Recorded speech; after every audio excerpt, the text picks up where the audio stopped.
Sir Keir Starmer, Your Majesty. Your Majesty. You must be utterly exhausted and nearly on your knees. But not much. Quite a grueling yes. Anyway, you're here. Yes. It's a very sort of quick change over. I know, to say the least. And having to get to grips with everything straight away must be quite exhausting. In recent weeks, Britain has been at the centre of events that have shaken the entire country. The disagreement between Prime Minister Keir Starmer and King Charles has caused political tensions that threaten both the government and the monarchy itself. The dispute between the two has been caused by differing views on policy towards Ukraine. The king, concerned about the economic impact of possible trade sanctions from President Trump, has proposed a more flexible stance to avoid economic disaster for Britain. Starmer, on the other hand, strongly supported a tough stance on Ukraine despite all the threats and deteriorating relations with America. This intervention of the royal family in politics came as a shock to Britons, who are used to the neutral role of the monarchy. The country was on the brink of political and constitutional disaster, and everyone waited with bated breath to see how this unprecedented conflict between power and the crown would end. Do you acknowledge that this has undermined your message and reputation, and are you sorry about that? Well, I think it's important just to put it in its context. Any gift or donation to a politician has to be declared. Everything I've had has been declared. And sitting behind the numbers, there's some human explanations. So quite a lot of that money was for tickets for football matches. I pay for my own tickets at Arsenal. I've got season tickets. Unfortunately, I can't sit in the stand anymore for security reasons. And the club have said, well, in which case, be our guest in the director's box, if and when there's space. Now, no money changes hands. You can't buy a ticket. But then the register says, well, what's the amount that would be the equivalent, even though you didn't buy the ticket? And that has to be declared. Yes. Now, that means if I didn't do that, I couldn't go to Arsenal. I go with my boy. Second example I'll just give you is some of that money was for the loan of a flat during the election period. No money changed hands. Yes, and that was related to your son. Yeah, there was no cash adjustment. We had a situation where the election was called, not when we expected it, I think most people. King Charles, realizing his responsibility for the welfare of the people, could not ignore the threat hanging over the country's economy. The tariffs that President Trump had promised to impose threatened to cripple the UK economy, leading to recession and the loss of thousands of jobs. Knowing that labor and entrepreneurs would be in distress, the king made a drastic decision to intervene in government policy. He began openly demanding that Prime Minister Starmer reconsider his position on Ukraine in order to avoid economic damage to British industry. Anxiety reigned at Buckingham Palace, for the king felt that the country was on the brink of disaster.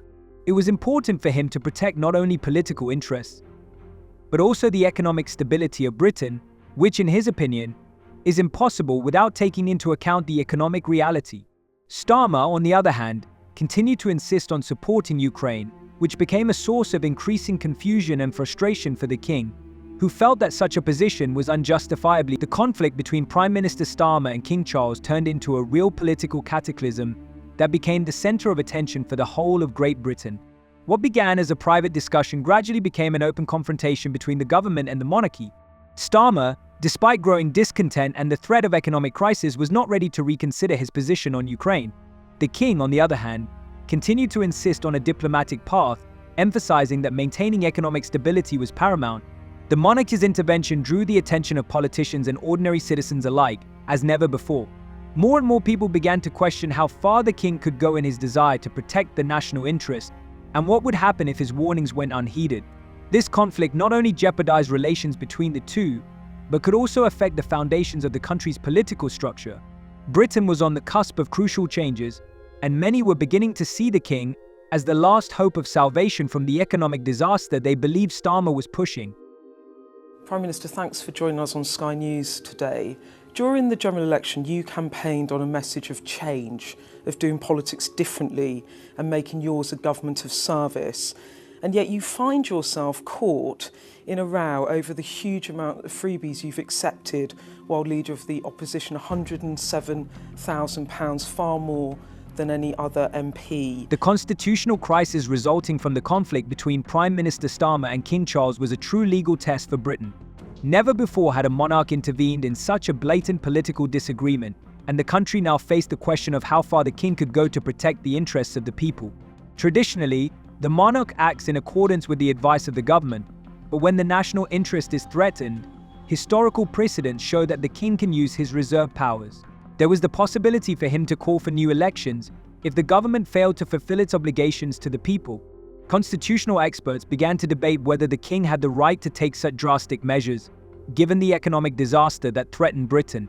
While the king continued to raise questions about the country's security and economic well-being, Starmer continued to argue that his tough stance on Ukraine was necessary to protect democratic values.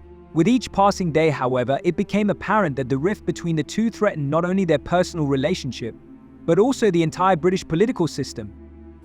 No money exchanged hands. We didn't. No money exchanged hands. But for the registrar, no. But you put it to me. Let me just finish.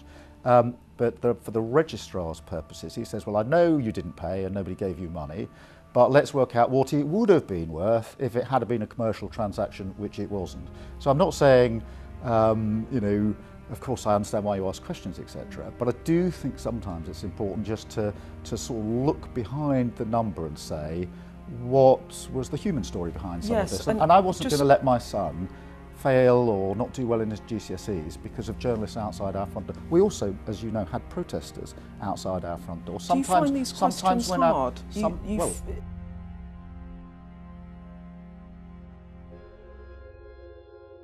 With each passing day, the tension between Charles and Prime Minister Starmer only increased, drawing the attention of the entire UK.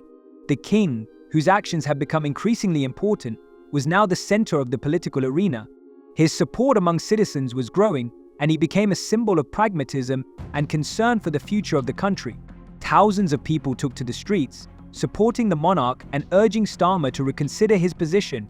Even those who had not previously supported the monarchy now looked to the king as a guarantor of economic stability and protector of the people's interests. While Starmer's government was losing credibility, his political opponents, particularly Reform UK leader Nigel Farage, used the situation to their advantage. Farage actively supported the king, stating that only the monarch could protect jobs and the UK economy. His efforts bore fruit and Reform UK began to gain popularity, becoming a threat to Starmer's position. The political landscape of the UK was changing before our eyes and the government was in an extremely vulnerable position. That means there are a lot of journalists outside the front door and in the street. I'm not complaining about that, but if you're 13, as my girl is, if you're 16, as my boy is, that's quite hard to navigate when you're concentrating on GCSEs. Now, hear me out because you put it to me. Yeah. So I said, we're going to get you out of here and get you somewhere where you can just study and get to school and back without having to go through all of that. And that's when someone said, well, in which case I can make this flat available to you. It's safe, secure. He can get on with the job. No money exchanged hands. We didn't. No money exchanged hands. But for the registrar, no. But you put it to me. Let me just finish. For the registrar's purposes, he says, well, I know you didn't pay and nobody gave you money, but let's work out what it would have been worth if it had been a commercial transaction, which it wasn't. So I'm not saying, of course, I understand why you ask questions, etc. But I do think sometimes it's important just to sort of look behind the number and say... In recent days, the UK was on the brink of a crucial political decision. The conflict between Prime Minister Starmer and King Charles had reached its peak, and now the whole country was waiting with bated breath to see what move the monarch would make. The disagreement between the government and the crown was becoming more and more apparent, and the issue was no longer just about Ukraine or economic sanctions, but about the very essence of the British political system. It was a unique situation in which the monarch, contrary to tradition, openly opposed the Prime Minister, and the country wondered whether this could lead to constitutional change. In addition, the king might be forced to take more drastic measures, up to and including using his reserve powers to dissolve parliament and call new elections. The Prime Minister's position was becoming increasingly precarious.